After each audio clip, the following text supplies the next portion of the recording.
and as a responsible citizen of India, today I am going to ask a big question, and the big question of the day is whether it is the welfare of the society or welfare of the contractor. Today is 27 January of 2017, and today's big question is it the welfare of the public or welfare of the contractor? Now I am in Hirapara village, and the village connects from Sarkar, and through the village of Hirapara, the road passes on. The condition of the road is still very good. The well furnished. There is no dent on the surface, but still it is in reconstruction phase. The whole money comes from government. Is collected as a tax from the government employee. Government employee pays tax, and that money goes to the construction of the road. Is it necessary to reconstruct a road which is very good in condition? Is it necessary?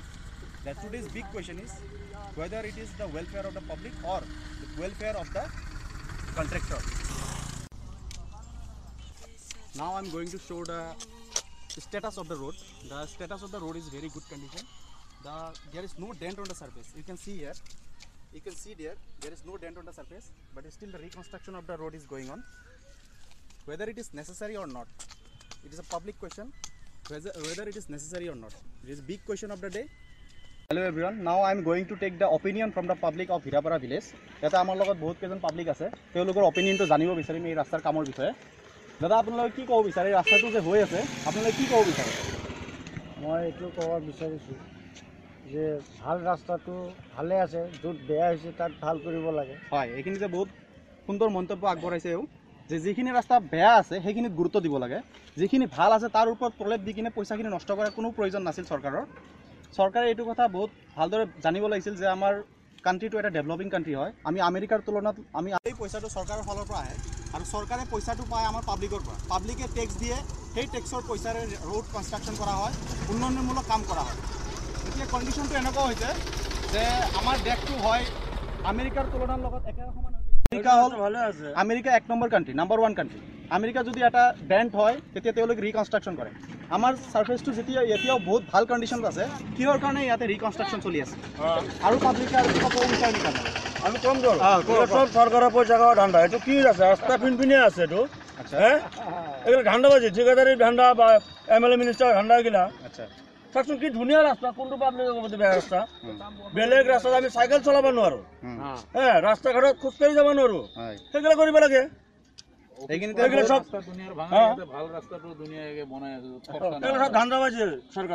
এইখিনি মন্তব্য আগবঢ়াইছে আমাৰ এজন গাঁৱৰ বাসিন্দাই। তেওঁ কৈছে যে গোটেইখিনি পইচা ৱেষ্টেজ হৈ আছে, চৰকাৰৰ পইচাখিনি ৱেষ্ট হৈছে। য'ত নিড আছে পাব্লিকৰ তাত পইচাখিনি ইউটিলাইজ কৰিব লাগে। বহুত দুখীয়া মানুহ আছে, বহুত দুখীয়া গাঁও আছে য'ত এতিয়ালৈকে ৰাস্তাবিলাক ভালকৈ কনষ্ট্ৰাকশ্যন হোৱা নাই, তাত যদি পইচাখিনি ইউটিলাইজ কৰি লয়, আমাৰ গাঁও যিহেতু আমাৰ ৰাস্তা ভাল হ'লে আমি নিজেও ভাল পাম। কিন্তু পইচাখিনি যিখিনি ইউটিলাইজ হৈ আছে এইটো বেয়া কামত ইউজ হৈ আছে। আফটাৰ 2 ইয়াৰ্ছ, আফটাৰ 3 ইয়াৰ্ছ ইয়াতে ৰিকনষ্ট্ৰাকশ্যন কৰক, আমাৰ কোনো আপত্তি নাছিল। কিন্তু আমাৰ গাঁৱৰ মানুহ ইয়াতে দেখাই পাই আছে যিটো কণ্ডিশ্যনত অলৰেডি আছে, ইমান ধুনীয়া কণ্ডিশ্যন, তাৰ ওপৰত কিয় পইচাটো ইউটিলাইজ কৰি আছে? এতিয়া এনেকুৱা কণ্ডিশ্যন এনেকুৱা প্ৰলেপ দি আছে ৰাস্তাটোত, ভাল ৰাস্তাৰ ওপৰত প্ৰলেপ যিটো দিয়া আছে তেল পিচ কৰি আছে। এইটো 2 দিন পিছত আৰু বৰষুণ হোৱাৰ পিছত উঠি যায় আৰু বেয়াহে হ'ব ৰাস্তাটো। আমি গম পোৱা তেনেকুৱা বহুত ৰাস্তা চাইছো এনেকুৱা।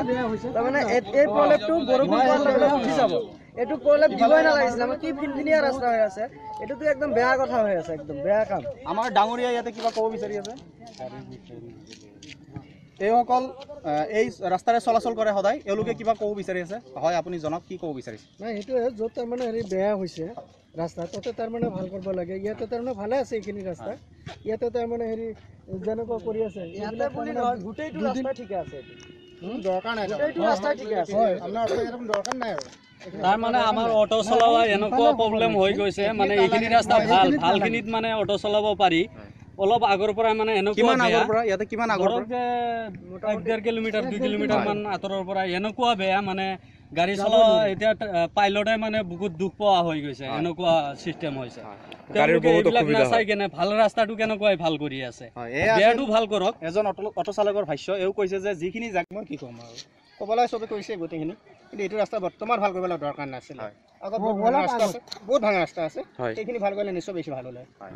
এইখিনি দৰকাৰ নাছিলে, আছে, সত্যতে দৰকাৰ ৰাস্তা নাই। আছে, বহুত কেঁচা ৰাস্তা আছে। হয়, কেঁচা ধন্যবাদ। নহয়, কেঁচা পকা ৰাস্তাই নহয়, পকা আগতে ৰাস্তাই বেয়া ভাঙিলে হয়। বেয়া আছে। সেইবিলাক নাচাই এইখিনি কি দৰকাৰ? বুজিছে?